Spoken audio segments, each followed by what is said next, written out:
Okay, well, I should have moved it a little bit faster to remove it this morning. But hey, it's Boogie with the Bull. Red Friday morning caffeine. We are wearing red shirts to celebrate, and I will let Randy Rhodes take a turn and tell us why we are wearing red shirts. Okie dokie dokie doke. Okay, so red stands for um, readily. How's it go? Remember, Remember, everyone everyone. deployed. Good. Um, Thank you. Actually, I think it must work. Me personally, I think the red shirt symbolizes the blood shed for the freedoms that we take for granted. And I hate to say it, we do take our freedoms for granted. Um, and I saw, I'm going to start with this and then I'll go into the other stuff. But I saw some really discouraging video the other day. Um, we have the National Guards, those two National Guard people. One died. One apparently is getting better. Okay. He's starting to talk and laugh. And his brother said he's doing really well. So he's going to probably make a very slow comeback. But I saw this video of the National Guards walking in Washington, D.C., doing their thing, just, walking, patrolling the streets. And here's this asshole, and I call him an asshole because he's an asshole, with a camera up in their faces, and he's calling them all kinds of names, trying to get them to respond to him, and saying that they're disobeying their orders by being there, that they shouldn't be there. Why are you here? You're not a soldier. You're just a National Guard person. You don't know this, you don't know that. He said, I'm something infantry, but the guy looks like a bum. Um, and it's like he is there. They're all there to protect the citizens from the crime. If the mayor of that city was doing her damn job, just like the mayor in almost every Democrat controlled city would do their damn jobs and allow the police officers to do their jobs, President Donald J. Trump would not have to deploy soldiers into these cities to make them safe for you and me. This is And true. and I'm sure those National Guard people would rather be somewhere else. Maybe back home in a nice warm house, or maybe at their job, making more money. Because when a National Guard or a reservist leaves their job to go active duty, they're not making a hell of a lot of money compared to what they were making back on their jobs. They are not. You know, they voluntarily join up into those guards or reserves because they want to at least a week in a month, 2 weeks in the summer, whatever, to do their job and be prepared in case wherever it happens. And they're the ones who can go be deployed and get out there. It's sort of like a stopgap measure. So you figure, okay, we have a couple million people who are active duty. Okay, all the Yep. various Army, Navy, Coast Guard, Right. Marines, whatever. Okay, All the all the branches. branches. So we go to war. Okay, so they get deployed right away. The National Guard gets deployed behind them. They're the stopgap between having a soldier in place and doing a draft, or having the people already in basic training get through their 8, 10, 12 weeks, whatever, fast forward training to get to be deployed. They're a Right. stopgap. They're between new recruits, the National Guard reserves, and the active duty guys. They Yep. play an active part. They're You. highly trained. They got the best of the best equipment, and just like the regular ones do, and they're the ones who are there to protect us. That Yep. asshole, whether he wants to admit it or not, if that National Guard that he was harassing saw this asshole being attacked or whatever, the National Guard guy is going to go there, put his thoughts behind him, and save this guy's ass. Okay, and so kudos to the National Guard folks for not responding to his threats to Well, get them to react. if the National Guard is there someplace and someone starts shooting at them, it's not shoot rubber bullets back at them and hope that it stops. It's you use your weapon for what your weapon is for. If you don't kill someone, they're going to kill you. If someone is taking shots at you, you have a right and a responsibility to take your shots at them. I'm sorry that that may anger some people, but hey, uh, you tell me why you're not willing to go out with the National Guard and be shot in the head and die, like Army Specialist Bergstrom did, or excuse me, Beckstrom did pass away from her injuries. And, you know, uh, you can believe what you want to believe, but what I've looked at and what I actually believe is that the application to come into the United States was given by the Biden administration, and it looks like by all sakes and purposes, if you look it up, he was told as he worked in Afghanistan for the United States Army that we would bring him home. And if we brought him home and he did this, he deserves whatever is associated with doing it because basically he shot at his own. You know, normally I would share a video about the basic training, but since we tomorrow is the Army Navy game, okay, I found two videos I want to share of the very first Army Navy game. So, because I'm not sure why it says Army Navy, not the Marines, but it's Army Navy, and this is the very, very, very, very first game between them. Okay, this is right after World War II. Oh, wait, not that one. I want. Are you ready? Hold on, hang on. I want this one here first.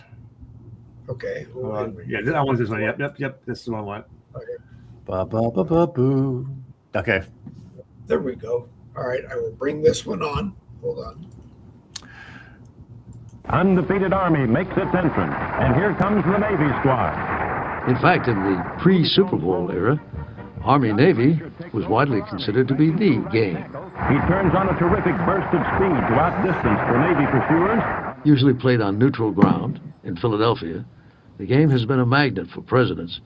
Harry Truman was a frequent fan, and John F. Kennedy attended in 1962.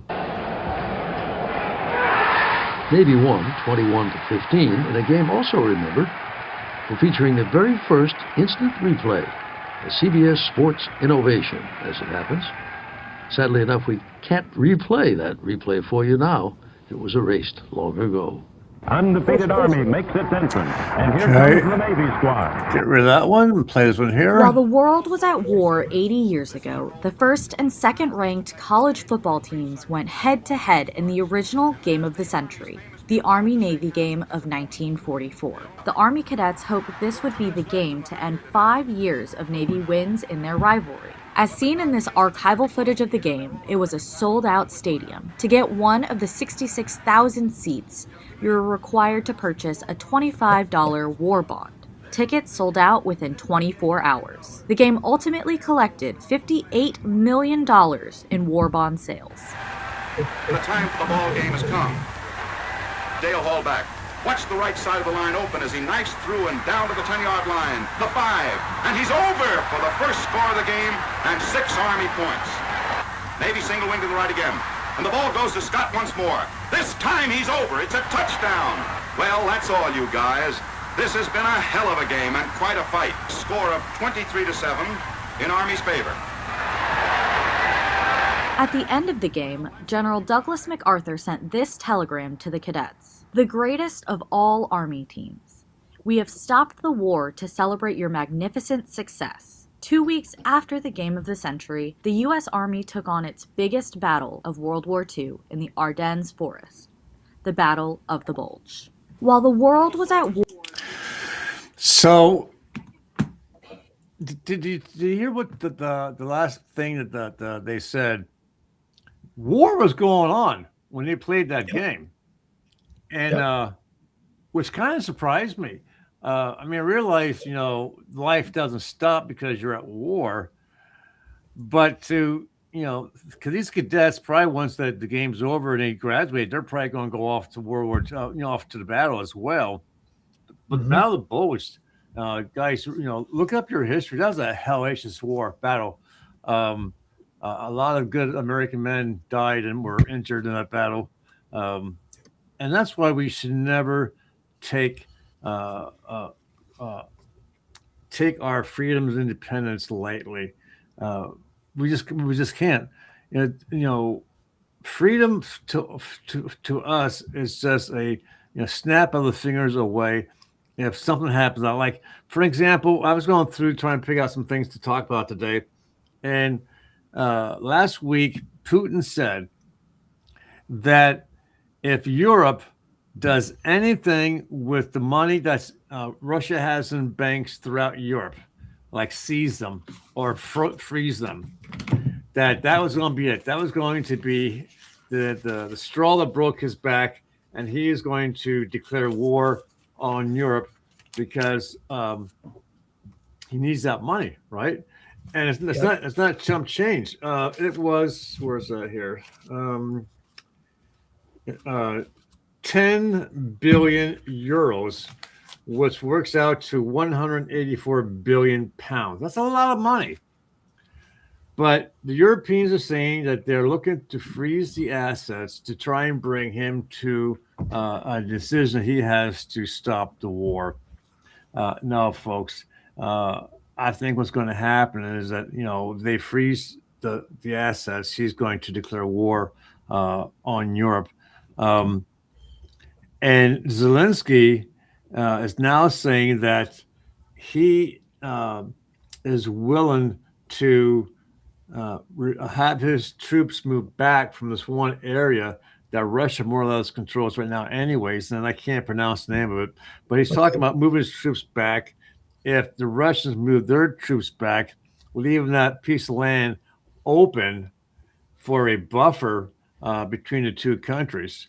But Zelensky also wants that buffer land to still be recognized as part of Ukraine. They're not going to bring the war to an end. Okay, neither side wants that war to end. They're not.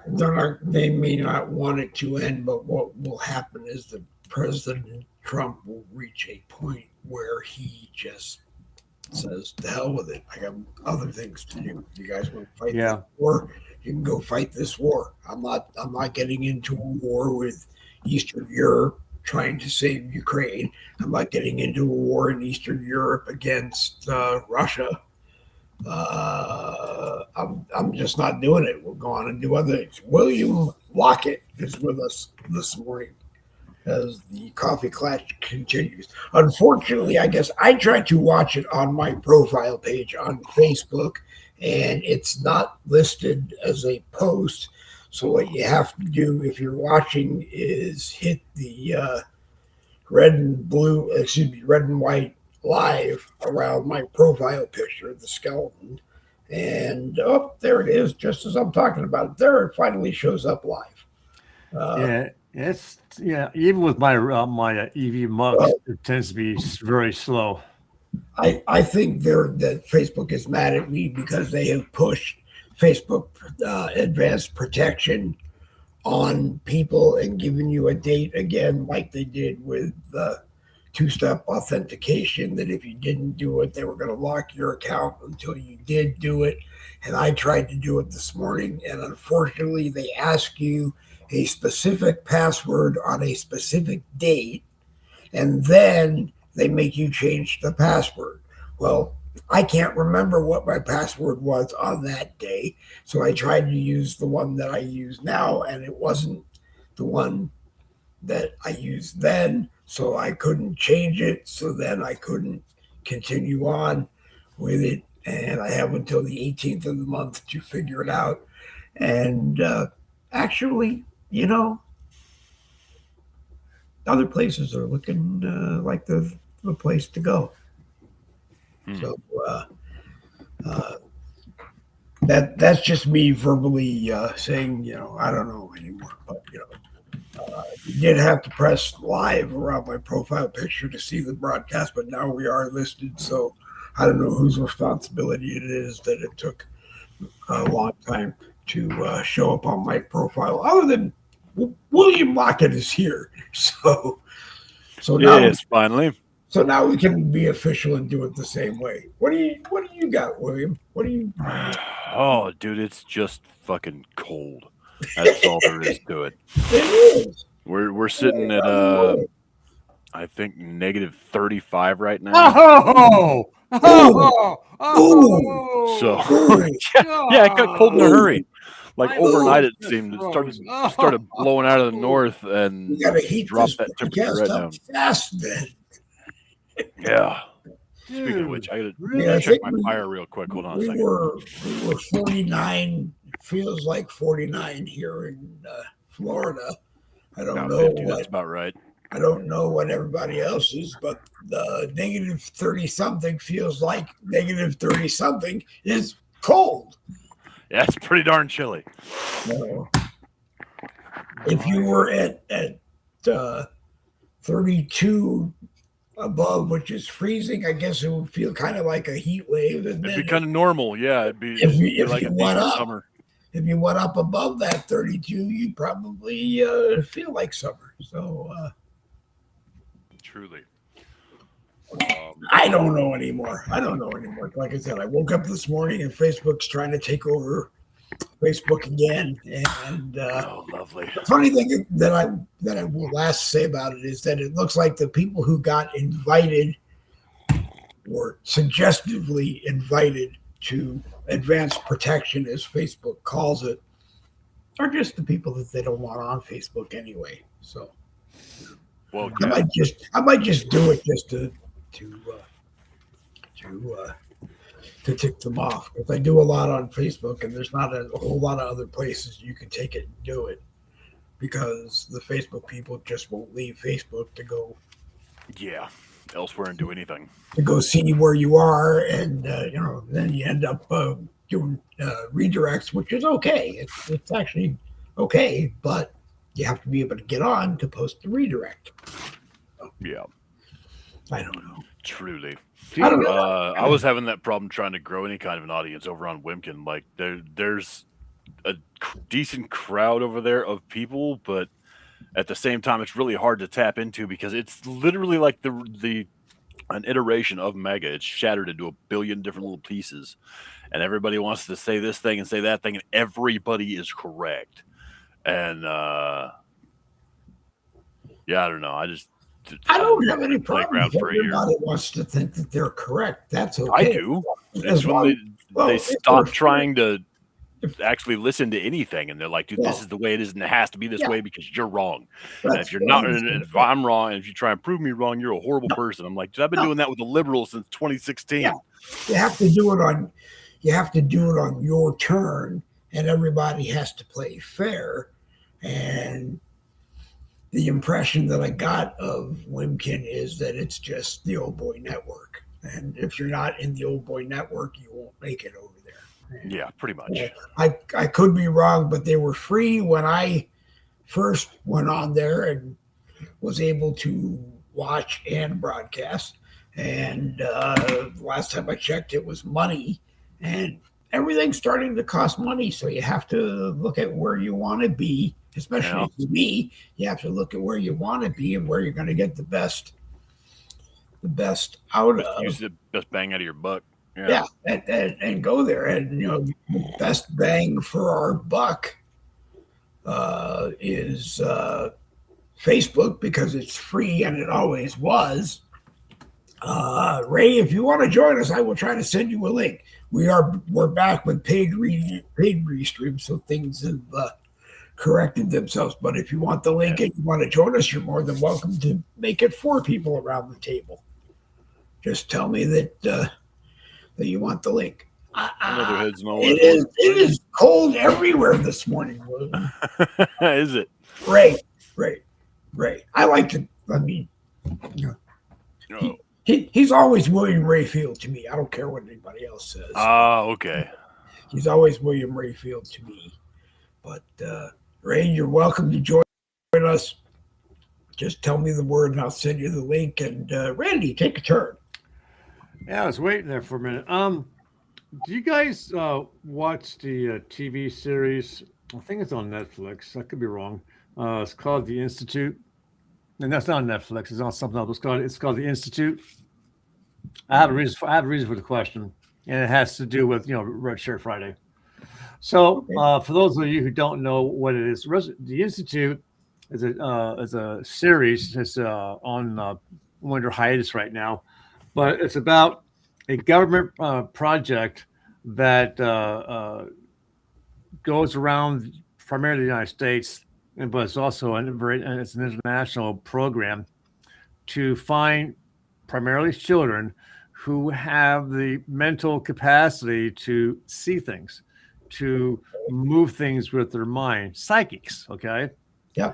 And they go into their homes, they kidnap them, they kill their parents, they take them to this place, which is like an old abandoned building called the Institute. And then they put them through all these horrible tests and torture to get them to do what they want to do, which essentially be able to see with their minds other states and countries to find politicians and leaders and to take them out. Because, the government told them, we want you to do this. They said, no, screw you. I'm not going to do that. So, okay, fine. You take it your way. And then these kids with their minds are able to manipulate their cars, make them crash and stuff like that. Okay. Yep. So I thought that's a pretty good sci-fi series, but it's not sci-fi. We actually had a program, still do, I would assume, and I just saw there's a guy I follow. He has a program on YouTube. It's called The Why Files. He thinks all these weird things and he talks about them. And there was a program called sort of like Boogie with the Bull. Sort of. But he has a lot more viewers than we do. Of course he does. Everybody does. Okay. So they have a program called Remote Viewers. Okay. And he mentioned two names. Remote viewing is actually a thing they've proven now. I'm sorry, what? Remote viewing is actually a thing they've proven now. Yeah. So they actually mentioned one person's name, Joe McMonagle or something like that. Okay, Joe Mick. So yeah, this is a Joe. He has like 400 successful remote viewings, and they're able to see and they're able to manipulate and so forth. The CIA obviously is running that program, but along with the remote viewing, they have a setup called, I get this, Project Stargate. Okay. So this Joe dude, okay, was able to, and it's proven, was able to see things in the past. Okay, he was able to see the pyramids. He was able to see how they were built. And beyond that, he was able to see on the dark side of the moon, where supposedly there are buildings and towers and alien race living there. And the aliens there told him through his mind, get the hell out of our area, or we're going to do something. So they're not friendly aliens. He was also able to see Mars, and that there are aliens living on Mars. And it's been proven. Obviously, they're not openly talking about it, but and like William just said, that this has been documented as being legit science. That's not quite the remote viewing I was talking about, but yeah. So we're bringing to what you're talking about. There was the one where they actually connected people when they're sleeping and then figured out a way to transfer thoughts from one brain to another brain. Okay, very similar, very similar. Well, I think they do a lot of that now in Florida, in in particular, I'm having trouble speaking Huh. today, but everything looks like cellular phone towers, and they're not all cellular phone towers. That's about all I can say. Michael Anthony has talked about it several times on lots of our broadcasts. Hey, speaking Right. of Michael Anthony, he wants to say Speaking of- thank you. He wants to say thank you to everyone who has done their due diligence in sharing his story out. They actually showed up and they started to work on his problem.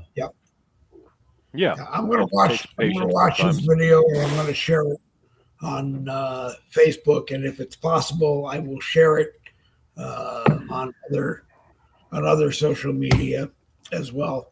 I was just busy on something we have tonight. Tonight at 7 p.m., Derek Arnold, who people know from the broadcast a long time ago, up in New Hampshire right now, is involved with a group,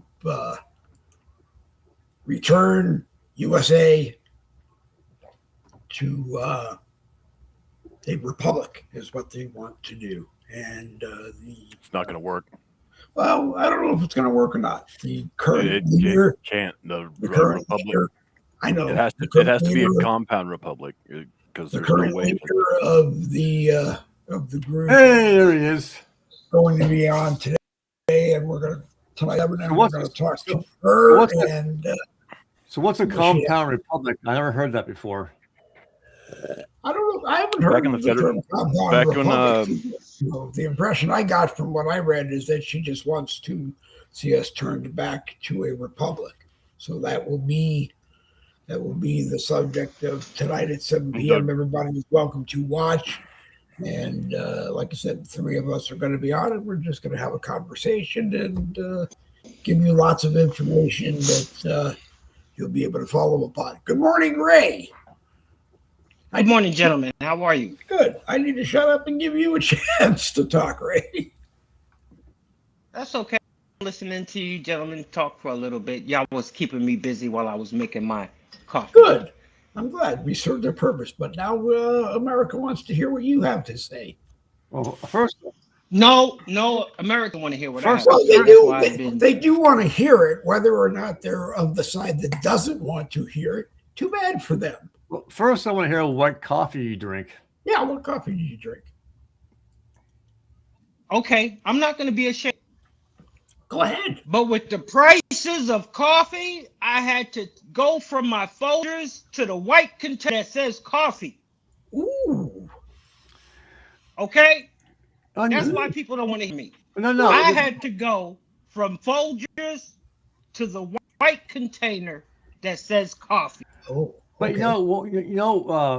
there's nothing to be ashamed of. We started doing non-brand name food items too, and you know what?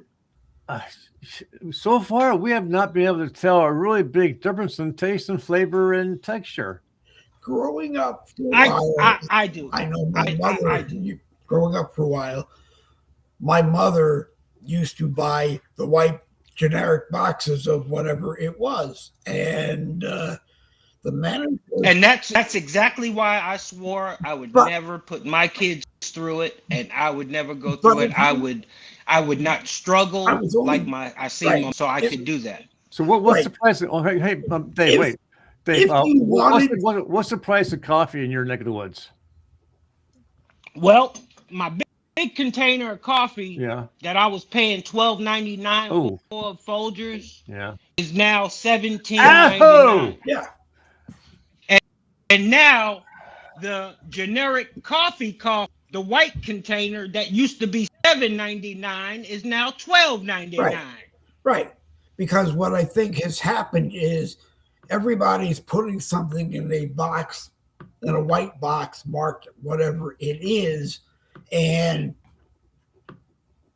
they seem to be selling it. Check this out. Now, I work at a booth. Okay. What I do, I work in the warehouse where the distributors, they go to all of the local stores, all of the cities, Walmarts, and all that, and they pick the bread that is outdated at the store. Right. Now the date is a week shorter than the original expiration date of the. Right. So when the trucks go and get the old stuff that the stores can't sell no more, they bring it to us, and we are the discount store. Yep. So we go from selling bread that is $7.99 called Dave's in the store, and we mark it down to $2. Mm-hmm. Answer me this. How can a bread go from $8 to $2 in a day just because it switched locations? Because America in the marketing, like William said, is led to believe that the date that you see on it is actually the day that's going to go bad. And I'm not even talking about that. I'm talking about the price disparity. Yeah, you're talking $6. Well, because the store that you work at may not be as fixed on profit as far as everyone else. You know, most grocery stores, you walk in the door and it's cost you $5 or $6 just to walk in the door. What are you saying, William? No, you're missing the point. I'm talking about the profit. Well, that's what I'm saying. That these corporations make, where they can afford to take a product from $8 down to $2, and then if we don't sell that bread in our store, do you know what we do with it? We sell it for pennies on the dollar to the farmers. Yeah. So who's making the money? Well, in theory, the you called it Dave's, I think. In theory, Dave's is because when the price drops to $2 at Dave's as opposed to $7 at Williams, everybody goes to Dave's and buys it. And then when you can't... No, Dave's is a brand. Okay. Of bread. It's Dave, not. It's a brand. It's still when Dave realizes he can't sell it or doesn't want to sell it for $7 because people aren't buying it, he goes to all of the other chains and sells it to them for less than $2, and he makes his money the same way. He just sells a gazillion loaves of bread, which is really a good thing, but unfortunately, the world doesn't think that way. You know, they want $1,900 for a loaf of bread, so they decide that, you know, they're going to keep selling bread at $1,900. So, William Block, what are you trying to say? Go ahead. When?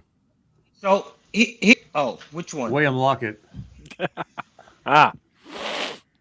We'll call you Ray from now on, Ray. Go ahead. I don't know. Up here, the cost has a lot to do with what it costs to get the product here. Down there, you don't have that problem. Right. You're not fucking 4 days from a supplier, or having to ship your stuff across 1,000 miles of tundra. So I don't know. I can't really speak to anything but the theory behind that. But it seems to me that if the rich are just getting richer, then they would have something happen. I don't know. But if the rich realize that if they put a warehouse in the Skagway area and kept it full all the time, it would bankrupt them.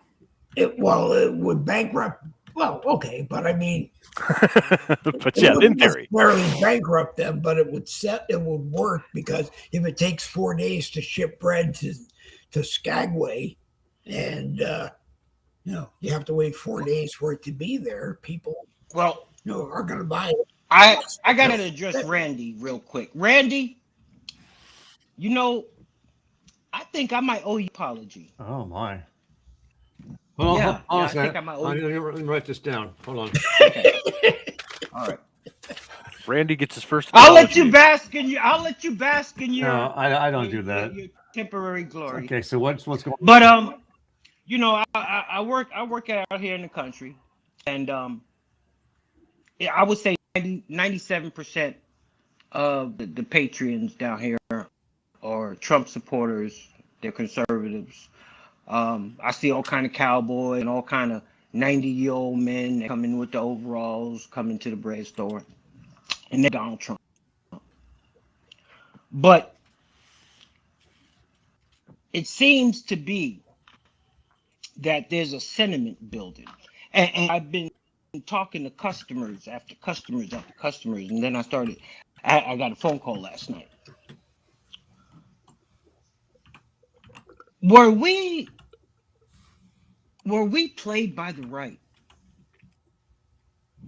To an extent. Were we played by did they do the same thing that the left was doing so they could get back in power? Did they promise shit that they knew they couldn't deliver on, but knew that we was vulnerable as a people, as a society, for something better? Because I love Donald Trump. God knows I love Donald Trump. See, I'm supporting him. But ain't nobody got locked up yet.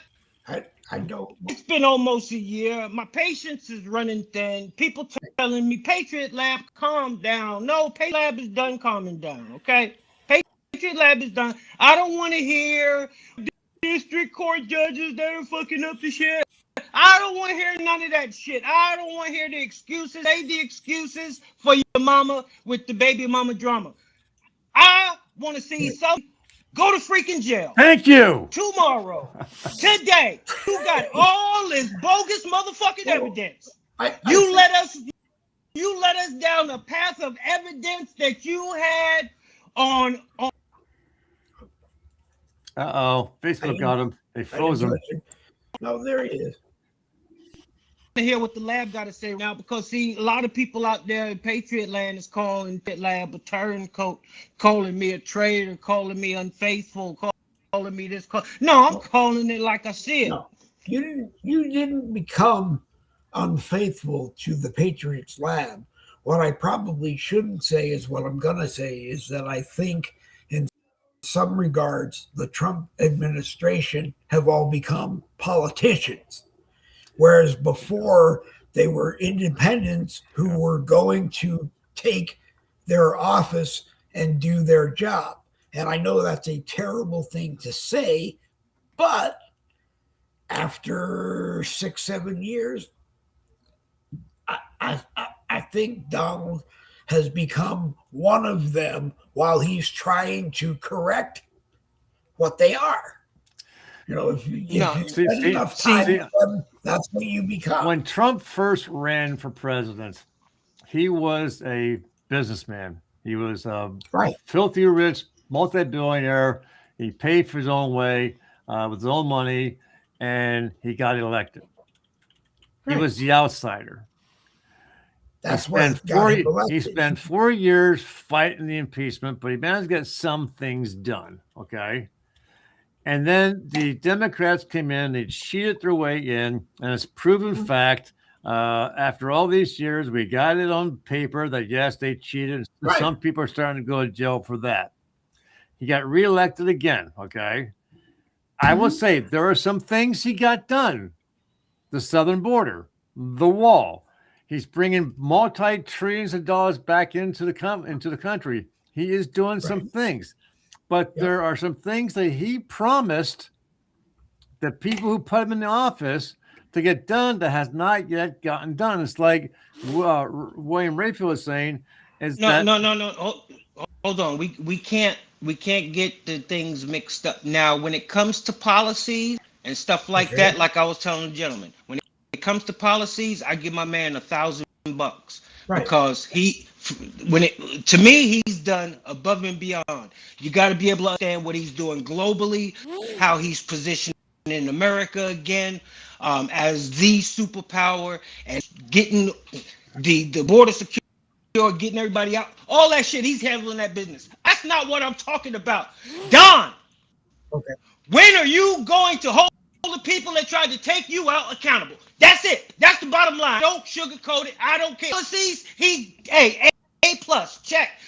Keep policying your ass off. Keep fucking up Venezuela. Keep doing what you got to do to put America on the map and numero uno.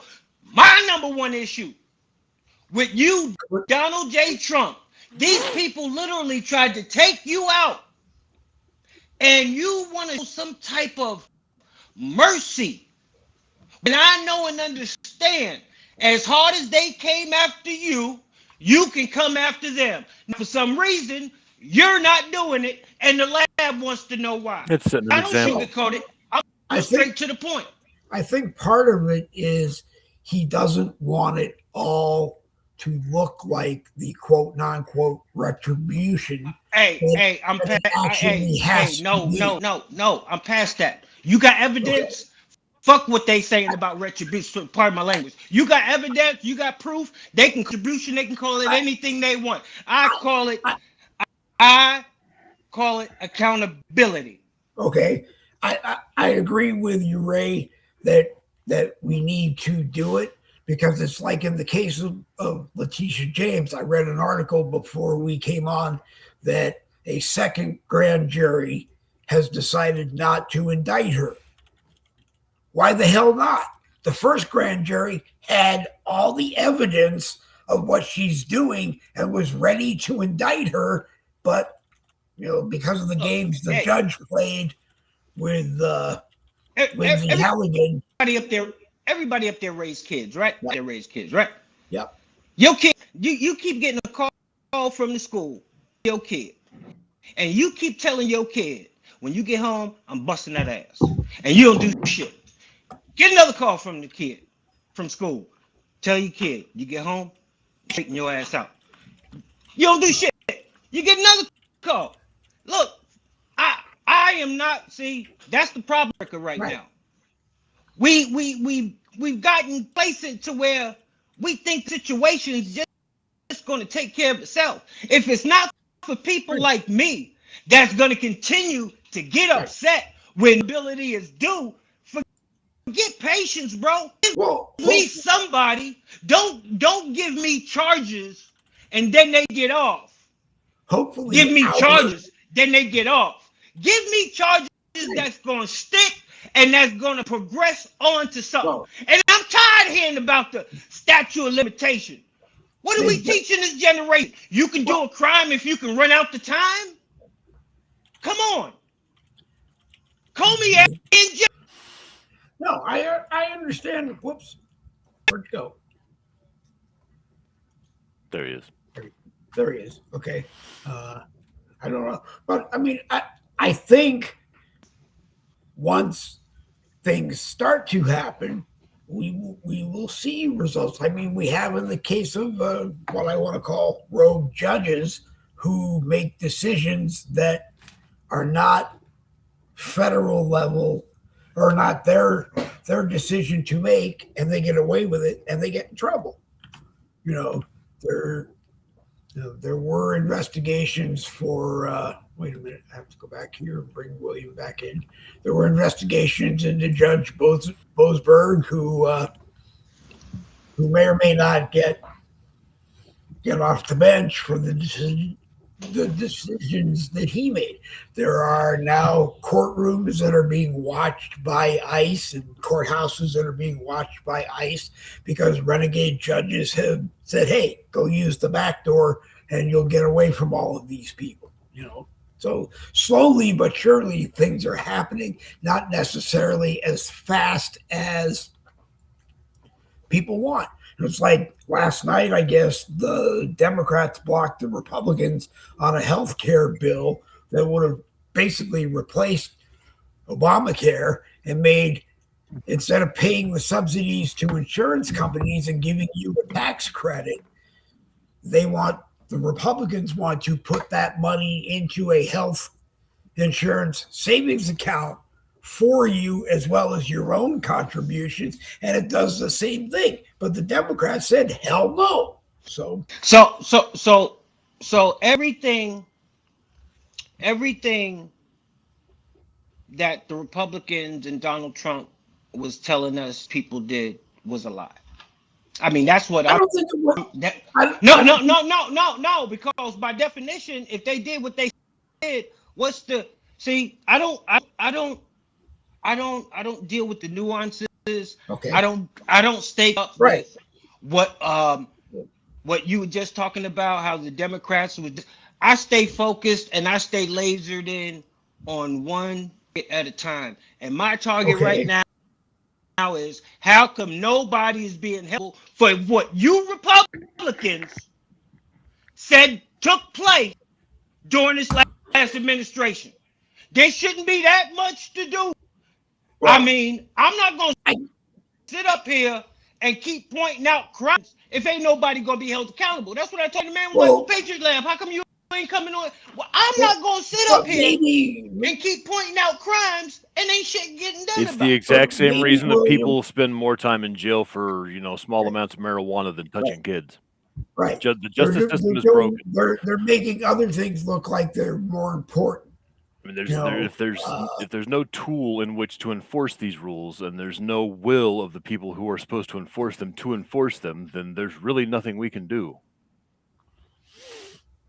See, well, I think we do more each day as we pick away at it. Yeah, absolutely. And eventually, the Republican Party before the 2028 election will be able to run on, hey, it took us time to do things, but we did it.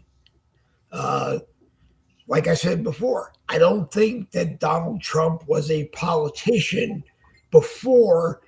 I think he became a politician while he was in the office. And yes, like Andy said, we watched him through several impeachments in the Nancy Pelosi run House, and the retribution is supposedly going to be, they're going to look into that and heads are going to roll. Will they? Highly doubtful. But how many generations before us were the same way? We watched things unfold, and it took years and years and years, and they all died. And then we, as their children, it took years and years and years, and we all died, or we gave our government to younger people, which is the way it's supposed to be. And they tried to do what they could do. So maybe we're going about it the wrong way. Here lies the problem. Either we experienced during the Biden administration and all of the policies and things that they tried to mandate and all of this stuff and everything that this administration said they did that was unlawful and treasonous and all of that. Either that happened or it didn't happen. Because in some ways said things didn't happen. This is how trees literally get taken over. Right. I am not one to complacent. I'm sorry. See, that's what they want. Just let their emotions, let them simmer. We did shit to piss them off. Just let them simmer, and then we can back to no. See, for myself, I don't care if you're Donald Trump. I don't care if you're my son. Yep. I hold you to the standard that you set for yourself. Donald Trump, you promised accountability. Along with the border and all that. All that stuff is handy dandy. Love it. More love to you. Well, that's not my issue. Okay, well, my issue is I want to see accountability for the so-called laws that were broken. Not going to happen. It won't happen because there's no way that we can arrest every bad politician and every horrible actor in this entire fucking mess that I have splattered all over my wall. It's not. No, I'm not asking for all of them. Any of them. I'm not asking for all if you punish one, you got to punish all of them. If you punish one, you got to punish them all. So we were lied to. Well, we were told we were lied to like Bush. It's either black or white. We were lied to like George W. was lied to. You know, he acted on bad information. You know, Trump came in thinking he could fix all these things, and these people that he got on his team said they could fix all these things. So he rolled with it. That's where we got our fucking promises. As far as policy goes, we're starting to get certain things done, but we're not going to see this massive exodus of fucking bad politicians into the court system and into prison. It's never going to fucking happen. It's not going to happen right now because they're still looking for each individual one that they have to go to, and then Democrats and Republicans sit in the same room and look at the fact that Hillary Clinton sent illegal emails, or how she and she did other stuff that was even worse, and come on, look at what back when she was Secretary of State. Secretary of State. And she left that ambassador and his people get butchered. Benghazi. Yeah. And because she refused to take a phone call because she was in bed sleeping. Nothing ever happened to her. Right. And just to answer my question, because y'all are on the facts. We were lied to. Yeah. And it's a simple. See, I don't go it's to a the simple nuances. yes or no because it's a simple yes or no. Nuance is where you find the truth, however. It's a simple yes or no because you're William Rayfield, and you have always listen. You have always taught me the actual and factual, which is why you. I heard on a plethora of occasions that we were going to see some accountability. Okay. No accountability is coming. Well, so I will accept that. My question is, were we lied to? It's just yes or no. I don't think per se that's it. We were intentionally. It depends on your definition of a lie. Intentionally, I think what happened is the Trump administration, a bunch of outsiders, came in and realized what they want to do and what they can do, and it's different, and they're trying to mesh it all together. And then people called the Democrats have made sure that we couldn't do that through the Trump administration, and they've won in theory because they tied him up in two impeachment hearings in the House, and he won both in the Senate, the appeal. And he's won a third. Al Green brought him in for bullshit stuff we all know, because that's what Al Green was determined to do. And fortunately for Al, we brought in enough Republican votes to say, hell no, they're not going to do it. Listen, hey, Dave,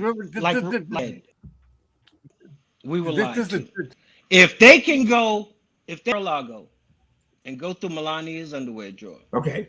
If they can do all that shit that they did to Trump, all them impeachments, if they can hoax, if they can Hillary Clinton, if they can do all that, if the Democrats can do all that, I am pretty sure that his administration can lock one person up. Listen to me clearly. For the people in the land that might not understand, if the Democrats and their side can do all that to their side, I am sure the Republicans can single out one person. After what they did to General Mark Flynn, the one that they did to Roger Stone, after what they did to all these people, I'm sure the Republican can find one person. Well, they keep telling us they found the person. They just don't want them up. They told us they found Hillary Clinton, and they can't. Yeah. They can't the problem is Leviathan. They told us they found Bill Clinton. What do you say? The problem is the government is a massive overarching Leviathan of. It is. And We really if you single out one freaking head, you're gonna lose. You're gonna lose ground, and they're gonna gain about 4 more. Yeah. So however that's defeated. Yeah. And if you listen to Mike Johnson yesterday, he said the way he sees it as Speaker of the House in the 28 election, we're going to not only win, we're going to gain seats. So if I don't see how they're going to do that.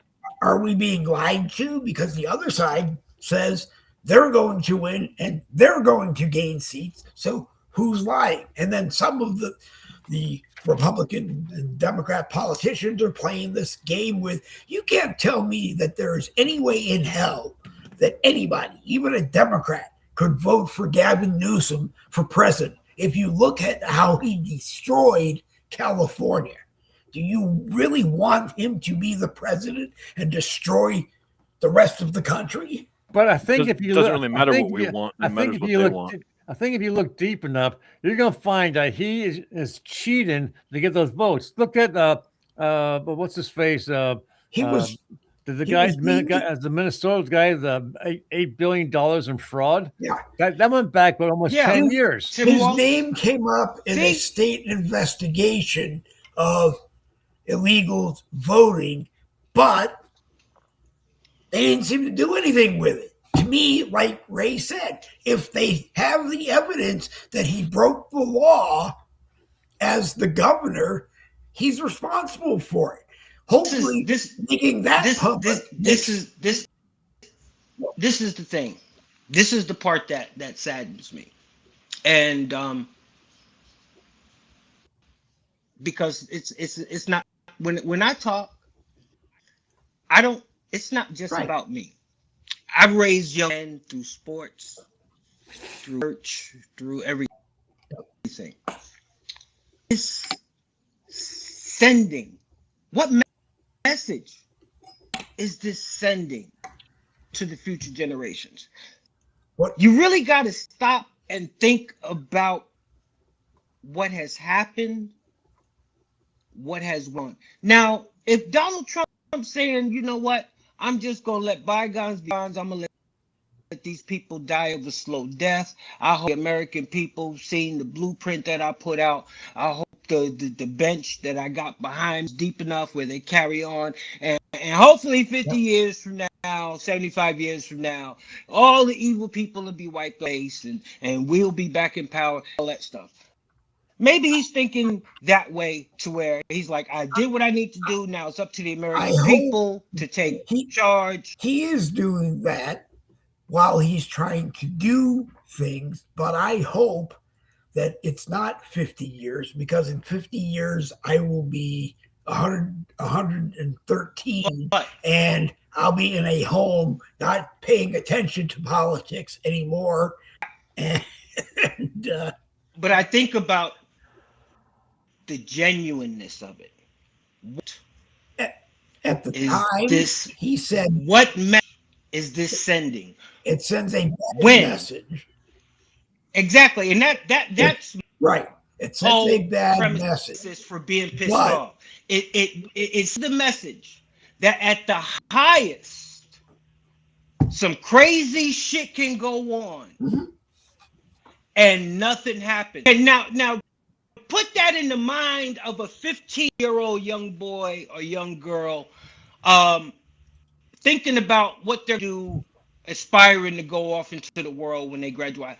Just think, wow, really? So you're telling, this is their mindset. So I'm 15, I'm 16, and I get punished because they can comprehend everything that's going on. Their minds are innocent, some of them. So they see this for what it is, and they're sitting back and they're like, so I can't do this, or I'm going.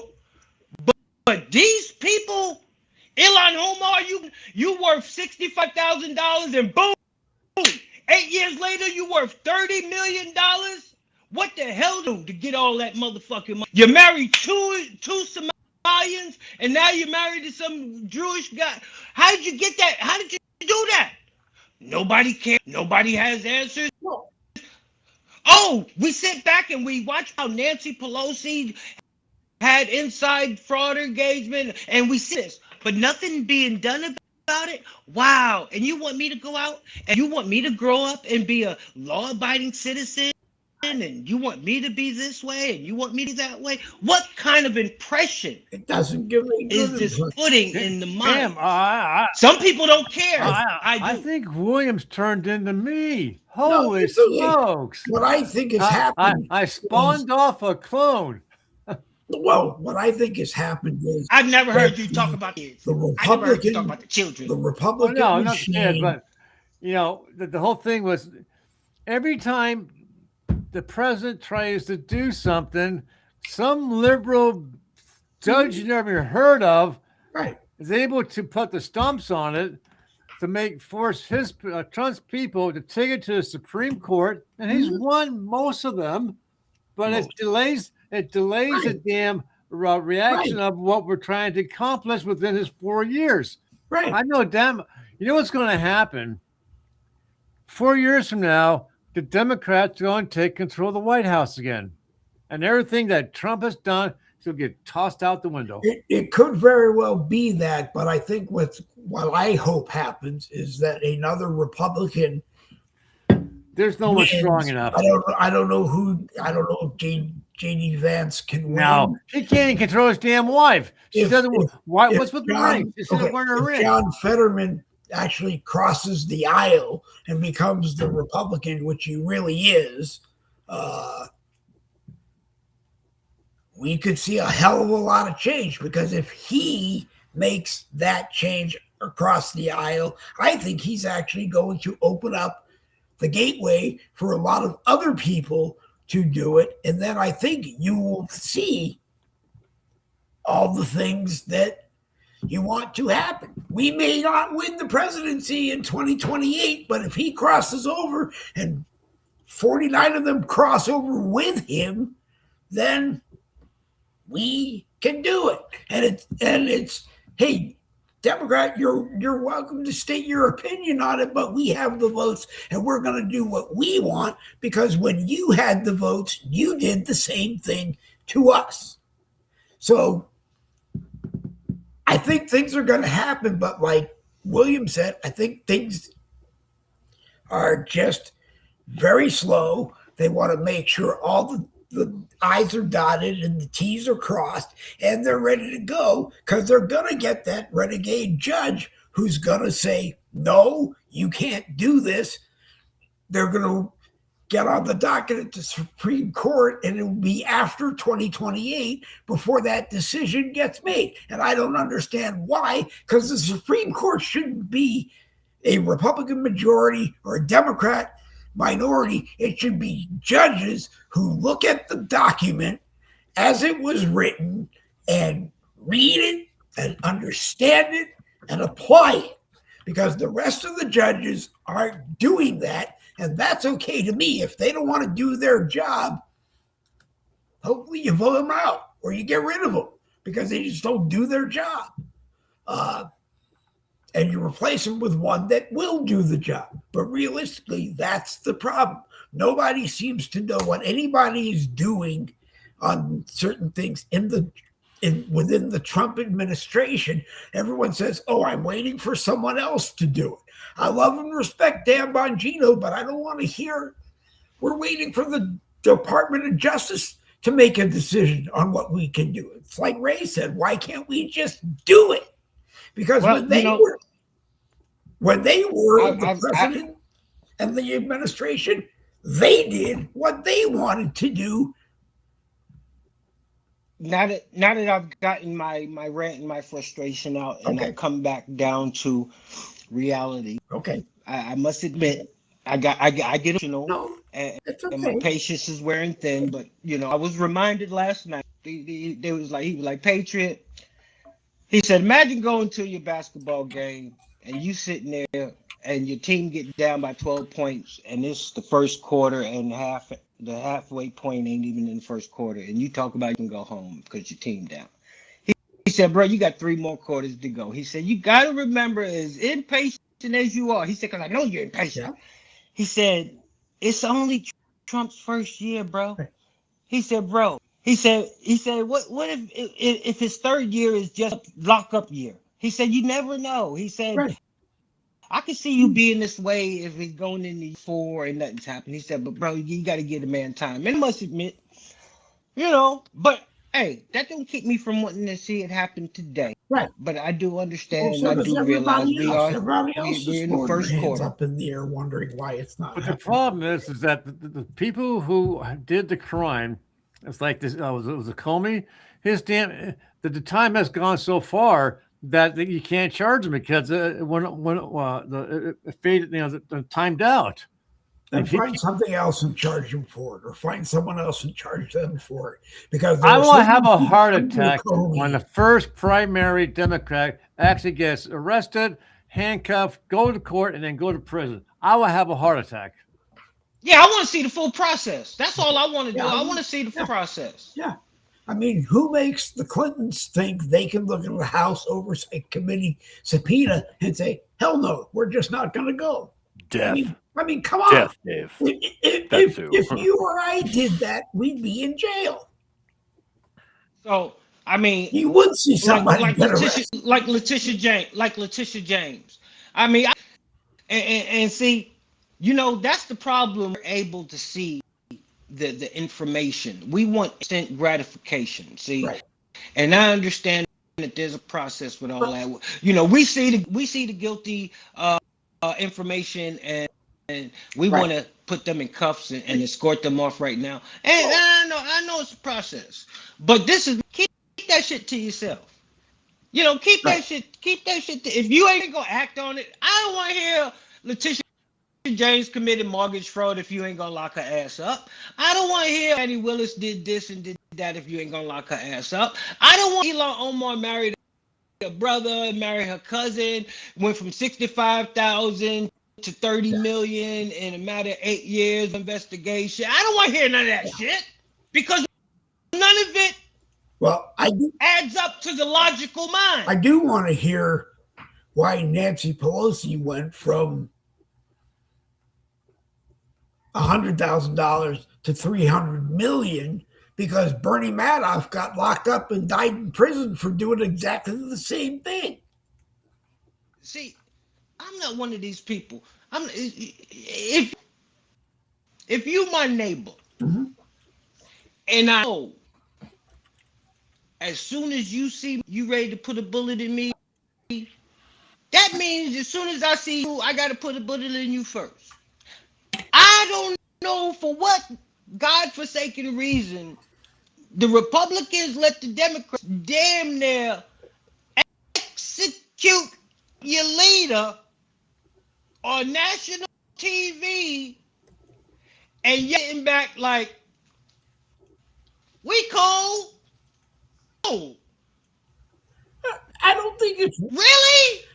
I'm not cool with what they did, but I understand that it's going to take forever to find the people and charge them for it. Did you see they're trying to say that they arrested the wrong guy that killed Charlie Kirk? Oh no! They're just so. I don't even follow it anymore because the information changes every day. Well, evidently Netanyahu was on the roof and pulled the trigger, so I don't fucking know. And he had Trump's help. Netanyahu has enough. Netanyahu has enough trouble in Israel that he's facing. That I don't think he has time to be involved. What do y'all think about this? What do y'all think about this Venezuela issue? What do y'all think, William? What do you think? What do you think the prime objective is on the Venezuela thing? To get Maduro out of power. Oil. Kick him out of power, take the oil, and make it ours.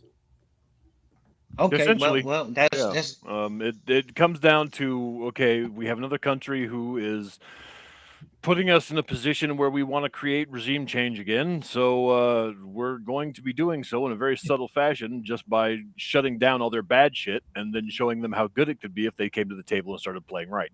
Well, it's the way Trump has been handling every other nation that has ever done that in his entire political career now. Mm-hmm. So I'm pretty fucking certain that's what we're going to be seeing. Yeah. And the other side of the Trump brain is we want everything they have. Well, you got to make it worth the hassle, Dave. You can't go into a foreign fucking nation and then lose a bunch of resources and spend a bunch of money and not get anything. They're going to go in there and they're going to hope they're going to leave with the oil, or they're going to just sit in Venezuela. We don't need their oil. Yeah, we don't leave, Dave.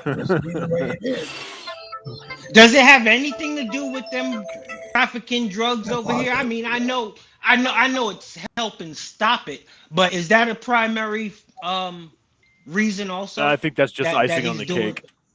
It's just icing on the cake. Like it's kind of cool as a side effect of cracking down on Venezuela being run by a military fucking whack job who we put in there of his people. But yeah. So eventually we go find his ass in a hole like we did Saddam. I don't know. It could be a Saddam situation. It could be a Gaddafi situation. It could be a al-Baghdadi situation. Who knows? Why do we have to? But he's going to go get him. One would imagine that if he gets tired of playing this fucking game long enough and Maduro doesn't give way, then yeah, we're going to go in and do something about it. Because regime change is what we do. We are the masters of the fucking planet. I don't care what anybody says. Right. But are we going to go in and do something about Zelensky? Zelensky is our puppet. He's doing exactly what we want. Right. But are we going to go in there and take over Ukraine and hand it to Russia?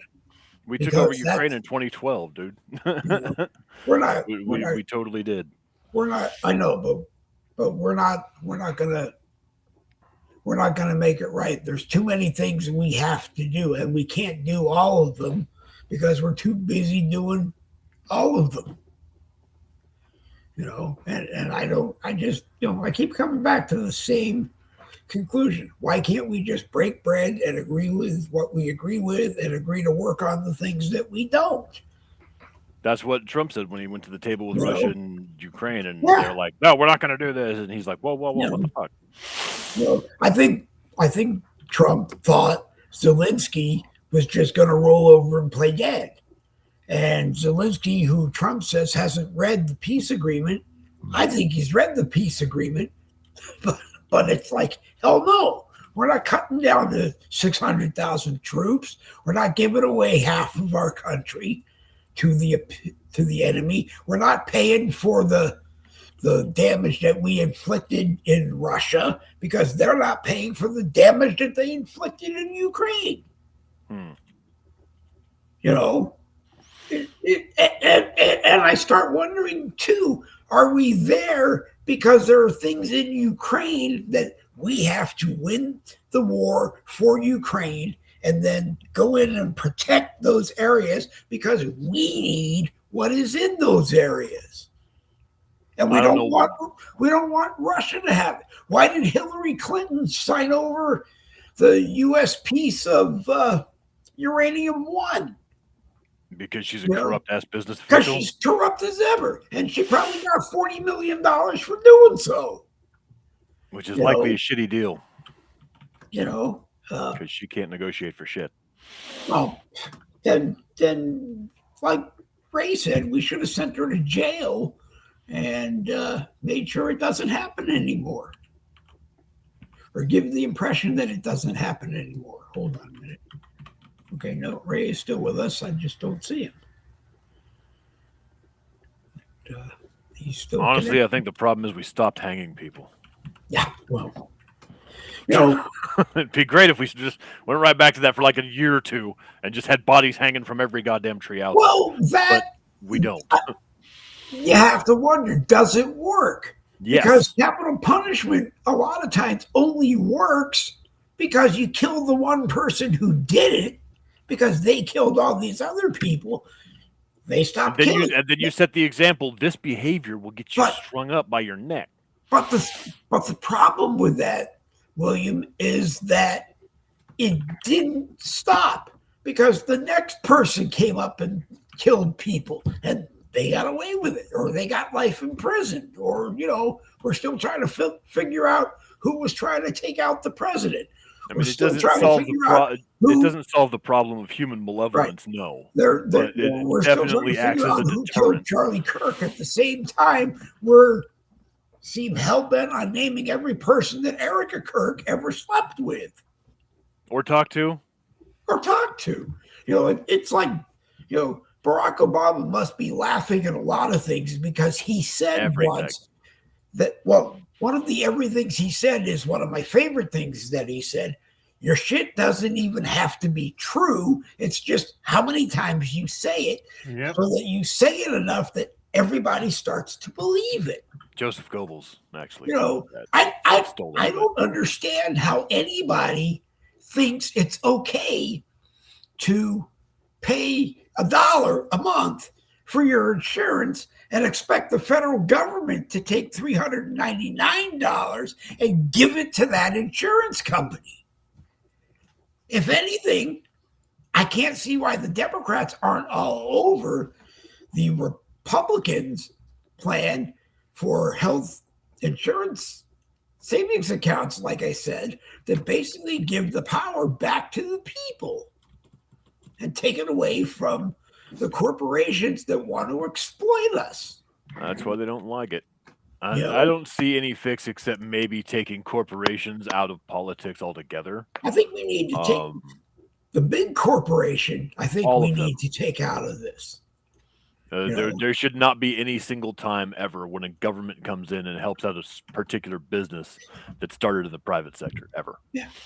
That's not the way capitalism works, bro. That's not the way our system works. That's not the way it was designed. We have to allow for failure, and we're not. We're just picking and choosing who we want to win. Right. I just take notice to the time.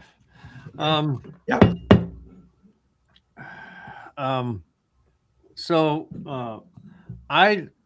we're in a couple more days, Congress goes on their vacation. Yep. So nothing's going to get done to January. Be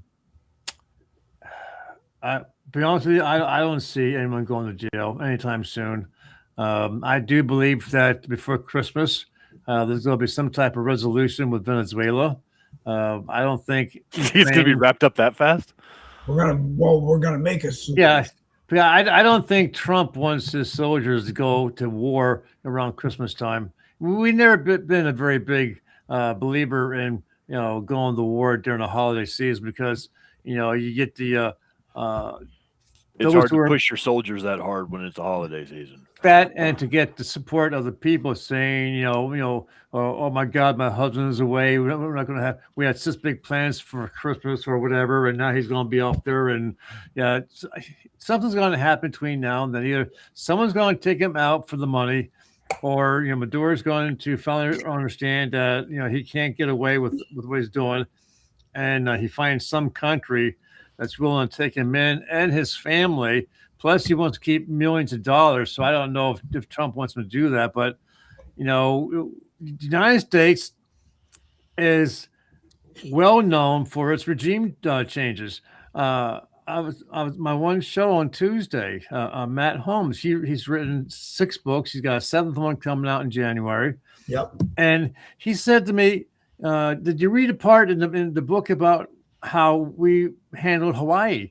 I said, "Yeah, I just finished reading that chapter." I mean, Hawaii was a country that was ruled by a king. It was the people loved it, and we wanted it. So we did all this shit to bring him down. Puts in, I think it's his wife and her stepped in as queen, and then these American businessmen wanted the sugar business, so they did stuff to get her to step down. And then we had that the Maine, the ship's called the Maine that was sunk, and we went to war with Spain, and we needed to port in Hawaii for our ship, so we manipulated that so we could get control of Hawaii. Yep.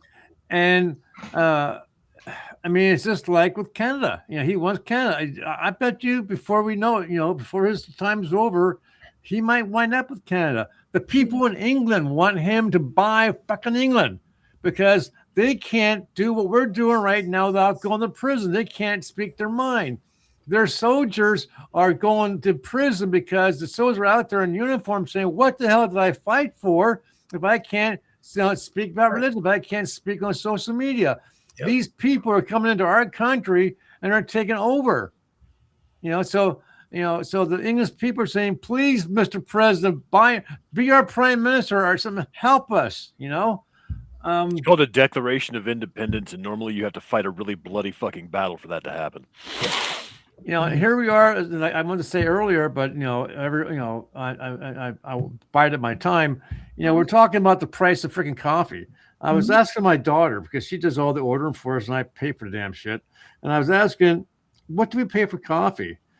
For a 24-ounce can, we paid $15. $15. That's about what we're paying up here. Right. And for a loaf of bread, we're paying $3. Yep. We went to war when England taxed our damn tea. And here we are paying. That was not us, Randy. That was a different generation. Well, you know what I'm saying. That was the Republic. That was the good old boys. Yes, the good old. But what I'm saying is, war was declared because of the price of tea, and here we are, and we're taxing ourselves. So we're saying, what can we do? There has to be a way around it, but we'll never see it. And we can talk to her blue in our face. And it makes for good broadcasts. But speaking of which, Tuesday was my last broadcast of United Fire Eaters. I'm not going to go into details, but we had 400 views, which is and it's still growing. So the people are loving it. Good. But 3 individuals who are of a hierarchy up here, who supported the program, supported the page, supported me and the individuals who started it, and said that we're on the path of being a Joe Rogan, we're on the path of being a Glenn Beck, keep it up, we love what you're doing. And then they turned against me. They turned against the 3 primary people in my profile and my broadcast. They mocked them, they made fun of them, they derided them to me. And I said, you know what? I said it before on this program and others. Okay. The people in the South want to be something. They want to go back to the way they were, but they can't support each other. All these different groups, they want the same thing, but they can't get together and openly support each other. They got to tear each other apart. So that's true in a lot of groups, because you have a group owner or someone like me who sends the same thing to 150 groups to get 150 opinions, and they're all different. And as far as the broadcast goes, I tell people it's very simple. You either watch me or you don't.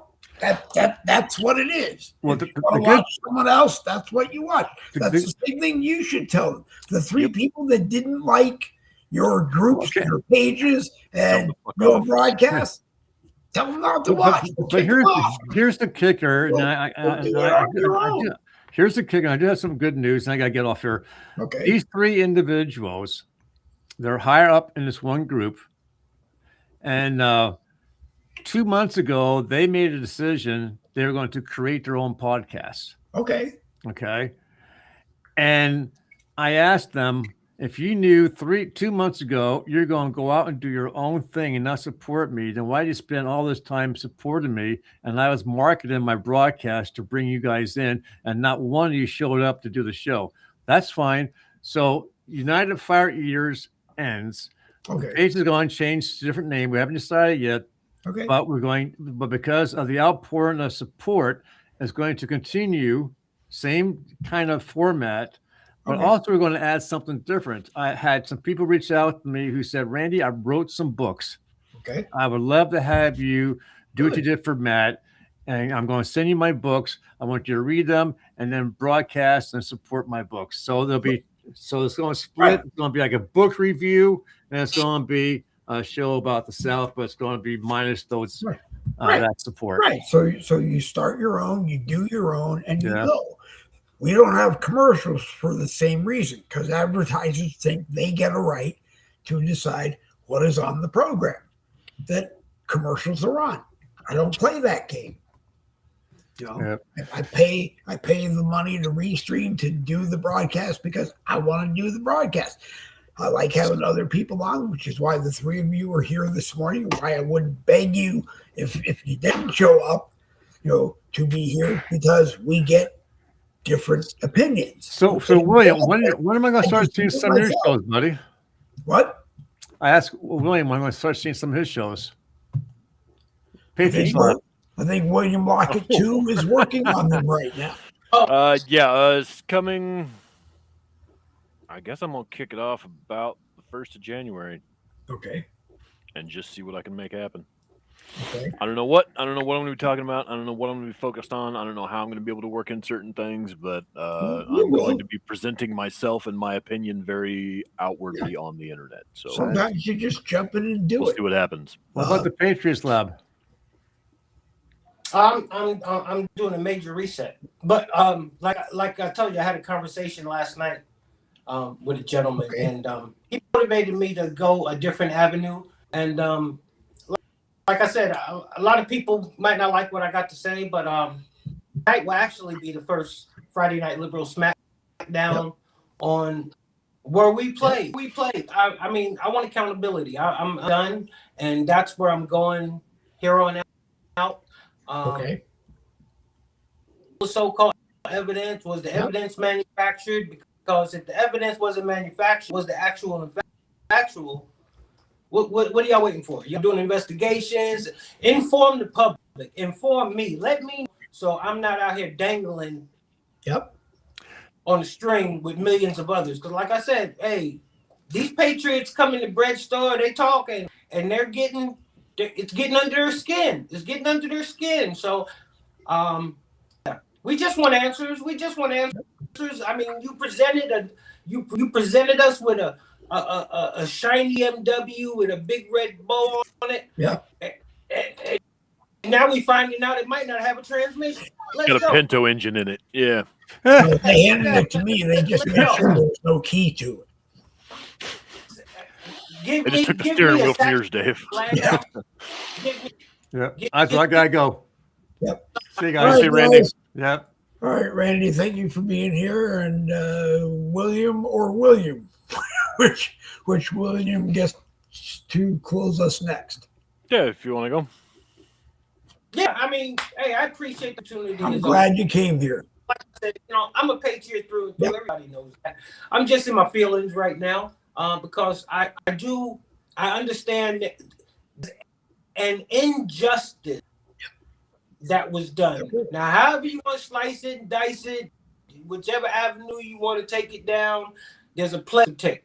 But what I do know is if we continue to allow the future generation to not only see but understand that you can commit treason and tyranny at the highest and nothing will happen to you. Well, if that's the case, stop preaching this moral shit. Stop preaching this respect thy neighbor and all this shit. If all of that ends when you reach a certain plateau. Fact. Y'all sound like y'all a bunch of P. Diddy's. Well, he's in jail, so I don't want to hear. But that's the avenue I'm taking. So, hey, my man said, they might get your algorithm back. I said, you know what? The Democrats going to be like, wow, he's coming out. No, I ain't coming. I'm just calling it like I see it. We don't own our algorithms on Facebook. Nobody does. And the reason nobody does is because your algorithm is what is worth money. It generates money for Facebook, and you only see on it what they want you to see on it. It's manufactured engagement. It's not just you're on Facebook, you can see anything you want. You can do anything you want.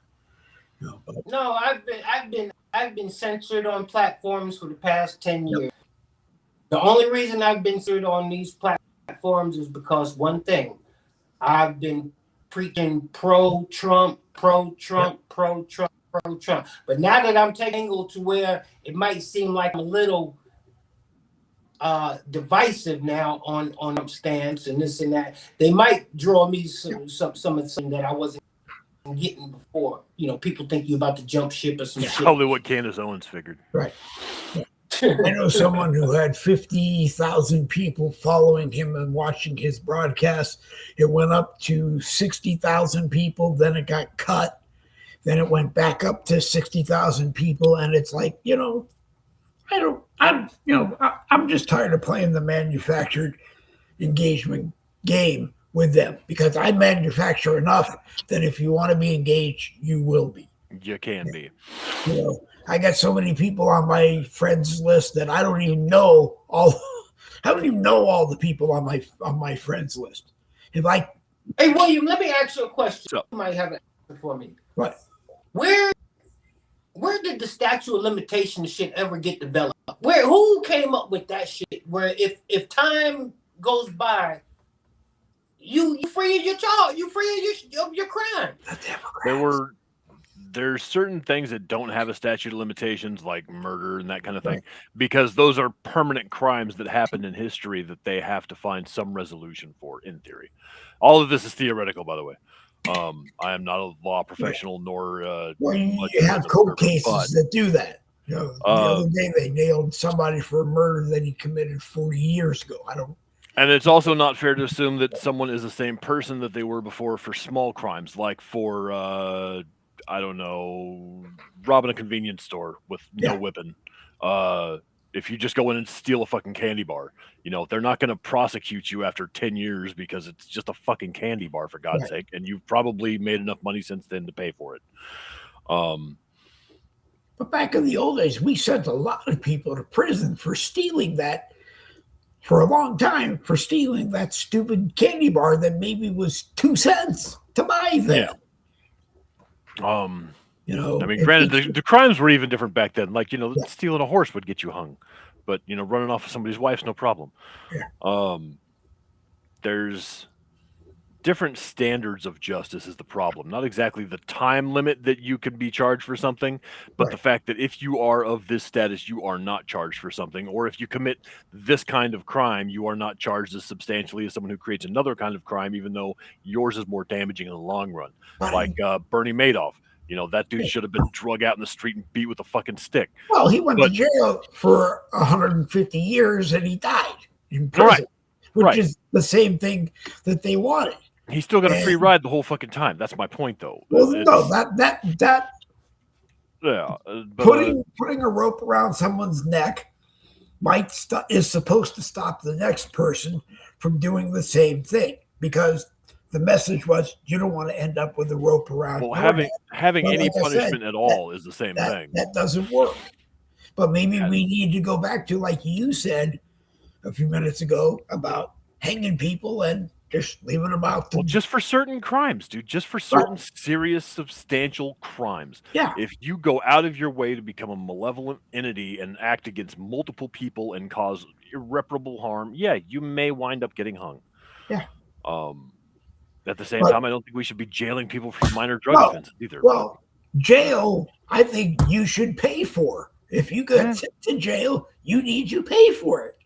It's like, well, the reason you out there on that work crew is so you can sleep tonight in your jail cell, so we ain't paying for it. I know that you only make like 15, 25 cents an hour. Hey, whatever. While you're in jail, but hey, fine, make the cost of being in jail half that 15 cents or half that. Hey, gentlemen, I got to run. All right. Appreciate it. All right, guys. Take it easy, bro. We'll do it again on Monday. Both Williams, you're welcome to join us if you're around. I'll let you know. All right. Any final words? Well, hang in there. Things are rather bleak at the moment as far as long run stuff goes. There's a lot of stuff on the horizon that's not really looking the best for us. And as we all know in Revelations, it all gets worse.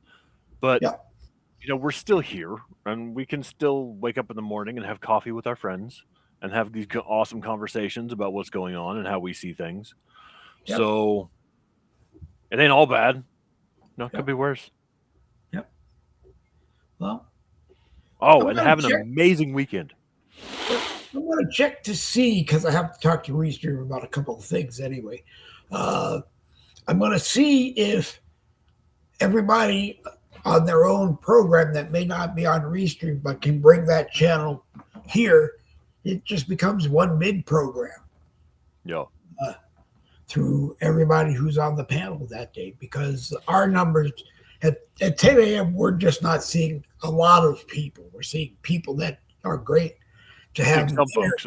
And I appreciate them, but we're just not seeing the people. And it's not because I want to hit the monetization items for any reason other than paying for everything, paying to be on Wimkin, paying to be on X, paying to be on Rumble, paying to be on Restream. You know, I've lived a life before where, you know, it felt like I made $150,000 a year and I was happy.